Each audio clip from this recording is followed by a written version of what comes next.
നിരവധി ചർച്ചകളിലൂടെ ജനാധിപത്യപരമായി സിനിമാ നയം രൂപീകരിക്കുന്നതിന്റെ ആത്മവിശ്വാസം സംഘാടകർ പ്രകടിപ്പിക്കുന്നുണ്ട്.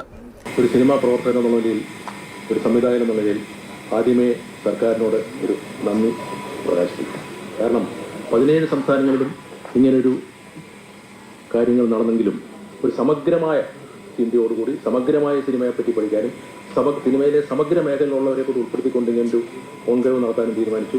നാളെ തുടങ്ങുന്ന കോൺക്ലേവിൽ സിനിമാ മേഖലയിലെ സ്ത്രീ സുരക്ഷ, വേതനത്തിലെ ഏകീകരണം, പരാതി പരിഹാര സംവിധാനം തുടങ്ങി 9 വിഷയങ്ങളിലാണ് ചർച്ച നടക്കുന്നത്. നിയമസഭയിലെ ശങ്കരനാരായണൻ തമ്പി ലോഞ്ചിൽ നടക്കുന്ന കോൺക്ലേവ് മുഖ്യമന്ത്രി പിണറായി വിജയൻ ഉദ്ഘാടനം ചെയ്യും.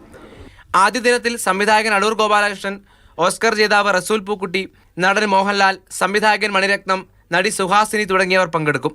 National film development corporation chairperson Prakash Magdum Germany, Poland, UK, Sri Lanka എന്നീ രാജ്യങ്ങളിൽ നിന്നുള്ള ചലച്ചിത്ര പ്രവർത്തകരും കോൺക്ലേവിന്റെ ഭാഗമാകും. പല തരത്തിലുള്ള ആളുകളുടെ ഇഷ്യൂസ് നമ്മൾ കേൾക്കുകയും കാണുകയും അനുഭവിക്കുകയൊക്കെ ചെയ്തതാണ്. അപ്പോൾ അതുകൊണ്ട് തന്നെ അത് മുഴുവൻ ഇതിനകത്ത് അഡ്രസ് ചെയ്യപ്പെടുകയും ആ അഡ്രസ് ചെയ്യപ്പെട്ടതിന്റെ ഭാഗത്ത് നിന്നുകൊണ്ടായിരിക്കും ഇതിനൊരു പോളിസിയുടെ ഫൈനൽ ഡ്രാഫ്റ്റ് ഉണ്ടാവുക. 2023 ജൂണിൽ രൂപീകരിച്ച സമിതി മുന്നോട്ട് വെച്ച വിഷയങ്ങളിൽ ചർച്ച നടത്തി സിനിമാ നയത്തിന് കരട് രൂപം നിർമ്മിക്കുകയാണ് കോൺക്ലേവിന്റെ ലക്ഷ്യം. ഹേമ കമ്മിറ്റി റിപ്പോർട്ടിലെ തുടർ നടപടികൾ ഏറെക്കുറെ അവസാനിച്ചെങ്കിലും സിനിമയിലെ ഇരകൾക്ക് ഇപ്പോഴും നീതി കിട്ടിയിട്ടില്ല. സിനിമാ കോൺക്ലേവ് എങ്ങനെ നീതിയുടെ വഴി കാട്ടുമെന്ന് കണ്ടറിയണം. മാതൃഭൂമി ന്യൂസ്, തിരുവനന്തപുരം.